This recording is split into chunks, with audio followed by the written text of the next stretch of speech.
few months ago, I took a part-time job as a night security guard for an office building downtown. It seemed like easy money. Sit at a desk, occasionally walk around to make sure everything was locked up, and basically wait until sunrise. Little did I know, this job would haunt me in ways I never imagined. The building I worked in was old, with long, dimly lit hallways that felt straight out of a horror movie. It had 7 floors, but the weird part was that the 7th floor was completely empty. No furniture, no lights, nothing. Just a few dusty old boxes in the corners, as if everyone had abandoned it in a hurry. And maybe they had. My boss didn't explain why. And honestly, I didn't ask. I mean, who really cares, right? But there was this rule. I wasn't supposed to go to the 7th floor under any circumstances. Stay out of it, they'd told me. It's locked anyway, so there's no need to worry about it. At first, I followed that rule without a second thought. Everything was fine. Until one night, around 3 a.m., I heard a noise coming from the stairwell leading to the 7th floor. It was faint, almost like someone shuffling their feet. I figured maybe I'd left a window open and the wind was blowing something around. So I ignored it, convincing myself it was nothing. A few minutes passed and the sound got louder.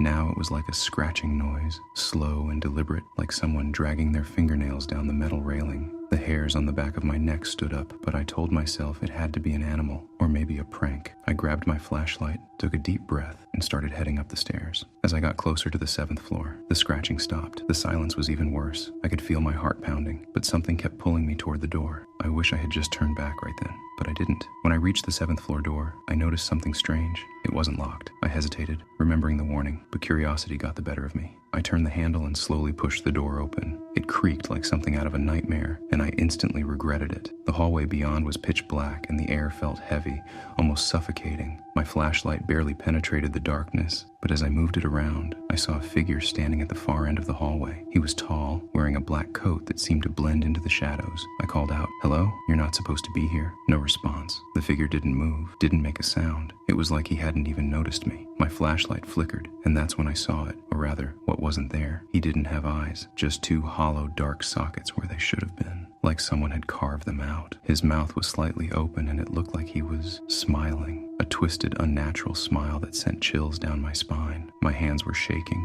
and I wanted to run, but my legs wouldn't move. I was rooted to the spot, forced to stare into those empty sockets as he slowly lifted one arm and pointed down the hallway, as if beckoning me to come closer. Somehow I snapped out of it and bolted back down the stairs, nearly tripping over my own feet. When I got back to the lobby, I locked the doors behind me and sat there, breathing heavily, trying to make sense of what I'd just seen. The next morning, I went straight to my boss and told him what happened. He just looked at me with this haunted expression and said, "You saw him, didn't you?" He wouldn't say anything more, but he handed me an envelope with severance pay and told me my services were no longer needed. No warning, no explanation, just a silent agreement that I'd never go back. To this day, I can't shake the image of that figure, the man with no eyes. I don't know who or what he is, but I know one thing for sure. Whatever's on the 7th floor, it's not human.